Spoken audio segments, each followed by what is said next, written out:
देश में एक तबका जो नकली देशभक्ति का फैलाने की कोशिश कर रहे, उनको ये देख के, क्योंकि जो देशभक्ति का परिचय आप लोगों ने दिखाया ये काबिले तारीफ है।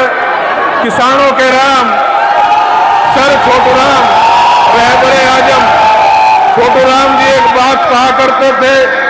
उन्होंने कहा था कि वतन की फिक्र करे नादान मुसीबत आने वाली है। वतन की फिक्र करे नादान मुसीबत आने वाली है। तेरी बर्बादियों के मशवरे हैं आसमानों में, न समझेगा तो मिट जाएगा। तेरी तो दास्तां भी नहीं रहेगी दास्तानों में। आप लोग शिक्षित बने, आप लोग अनुशासित रहें। इसी के साथ साथ बहुत बहुत धन्यवाद। जय हिंद, जय भारत। चलो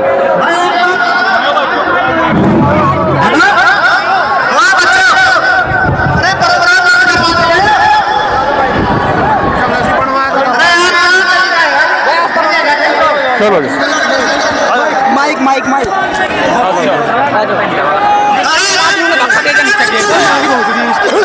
मेरा जो देश है, मेरे देश का जो युवा है, वो कहीं ना कहीं डॉक्टर बनना चाहता है, वो कहीं ना कहीं राजनेता बनना चाहता है, वो कहीं ना कहीं वैज्ञानिक बनना चाहता है। लेकिन जिनके सम्मान में आज प्रोग्राम किया गया है, ऐसी सरकार में देश का सैनिक नहीं बनना चाहता। साथियों, चंद लाइनों से अपनी बात शुरू करना चाहूंगा। गमों की आग को अस्कों पर उबाल कर देखो, गमों की आग को अस्कों पर उबाल कर देखो, बनेंगे रंग किसी पर भी डाल कर देखो, और तुम्हारे दिल की चुभन भी जरूर कम होगी, और तुम्हारे दिल की चुभन भी जरूर कम होगी। किसी के पाँव के पैर का कांटा निकाल कर देखो। साथियों, ये मेरे भारत का लोकतंत्र, ये लोकतंत्र हमारे पाँव के कांटा निकालने के लिए बनाया गया लोकतंत्र है साथियों। लेकिन जब उत्तर प्रदेश के बुलंदशहर से, क्योंकि मेरे देश की संविधान, और संविधान में हम लोगों को 3 चीज दी गई है। सबसे पहली चीज दी गई है संप्रभुता की, दूसरी चीज दी गई है समानता की, तीसरी चीज दी गई है धर्मनिरपेक्षता की।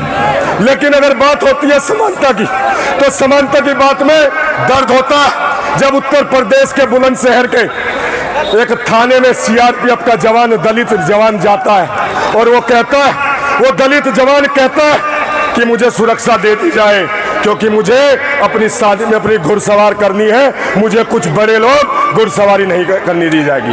ये कहीं ना कहीं लोकतंत्र पे सवाल उठता है। हमारे देश के लोकतंत्र की हत्या की जाती है। साथियों, इस महालोकतंत्र में हमारे देश की जो प्रस्तावना और जिस प्रकार से इस भारतीय जनता पार्टी सरकार द्वारा कहीं ना कहीं, आज चाहे मैं किसानों की बात करूं, महिलाओं के सम्मान की बात करूं, देश के युवा साथियों की बात करूं, साथियों, मेरे देश का किसान 1 साल तक गाजीपुर बॉर्डर पे बैठा रहा। मेरे देश का किसान 1 साल तक 700 किसानों ने वहां पर शहादत दी। लेकिन मेरे देश की केंद्र सरकार को बिल्कुल ये समझ नहीं आया, और कहीं ना कहीं किसानों को उनका उत्पीड़न करने के लिए सरकार द्वारा उनका उत्पीड़न साथियों किया गया। साथियों, मैं कहना चाहता हूं, क्योंकि शहीदों के सम्मान में जो तिरंगा सेवा समिति द्वारा, भाई वसीम द्वारा, भाई राशिद चोला जी द्वारा, मुन्ना प्रधान जी द्वारा, और तमाम चोला के लोगों द्वारा जो इतना भव्य प्रोग्राम रखा गया है, और यहाँ से आप लोगों को पढ़ लेकर जाना होगा कि सन 2024 में जिस प्रकार से सन 2022 में पश्चिमी उत्तर प्रदेश में आप लोगों ने इस भारतीय जनता पार्टी की बिंदी पाड़ने का काम कर दिया था, इसी प्रकार से सन 2024 में भी आप लोगों को इस सरकार को ऐसे भगाना होगा। साथियों, इसी के साथ अपनी बात समाप्त करता हूं, और 2 लाइनों के साथ इस सरकार को चेताना चाहता हूं कि अमन बिक रहा है, चमन बिक रहा है, गरीबों के तन का कफन बिक रहा है, बाजारों में राधा का तन बिक रहा है। यार पूरा न मानो इन बेईमानों के हाथों, ये मेरा वतन बिक रहा है। बहुत बहुत धन्यवाद। जय हिंद, जय भारत।